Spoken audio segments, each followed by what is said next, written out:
𝗧𝗿𝗏𝗱𝗏, the so-called father of public relations, wrote about an invisible government which is the true ruling power of our country. He was referring to journalism, the media. That was almost 80 years ago, not long after corporate journalism was invented. It's a history few journalists talk about or know about, and it began with the arrival of corporate advertising. As the new corporations began taking over the press, something called professional journalism was invented. To attract big advertisers, the new corporate press had to appear respectable, pillars of the establishment, objective, impartial, balanced. The first schools of journalism were set up, and a mythology of liberal neutrality was spun around the professional journalist. The right to freedom of expression was associated with the new media and with the great corporations, and the whole thing was, as 𝗧𝗿𝗶𝗁𝗂𝗍𝗂 put it so well, entirely bogus. For what the public didn't know was that in order to be professional, journalists had to ensure that news and opinion were dominated by official sources, and that hasn't changed. Consider how the power of this invisible government has grown. In 1983, the principal global media was owned by 50 corporations, most of them American. In 2002, this had fallen to just 9 corporations. Today, it's probably about 5. Rupert Murdoch has predicted that there will be just 3 global media giants, and his company will be one of them. This concentration of power is not exclusive, of course, to the United States. The BBC has announced it's expanding its broadcasts to the United States because it believes Americans want principled, objective, neutral journalism, for which the BBC is famous. They've launched BBC America. You may have seen the advertising. The BBC began in 1922, just before the corporate press began in America. Its founder was Lord John Reith, who believed that impartiality and objectivity were the essence of professionalism.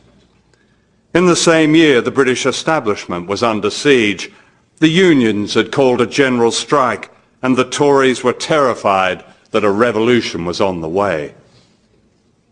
The new BBC came to their rescue. In high secrecy, Lord Reith wrote anti-union speeches for the Tory Prime Minister Stanley Baldwin and broadcast them to the nation, while refusing to allow the Labour leaders to put their side until the strike was over. So a pattern was set. Impartiality was a principle to be suspended whenever the establishment was under threat. And that principle has been upheld ever since. Take the invasion of Iraq. There are 2 studies of the BBC's reporting. One shows that the BBC gave just 2% of its coverage of Iraq to anti-war dissent. 2%. That's less than the anti-war coverage of ABC, NBC and CBS. A second study by the University of Wales shows that in the build-up to the invasion, 90% of the BBC's references to weapons of mass destruction suggested that Saddam Hussein actually possessed them, and that by clear implication, Bush and Blair were right. We now know that the BBC and other British media were used by the Secret Intelligence Service, MI6, in what they called Operation Mass Appeal.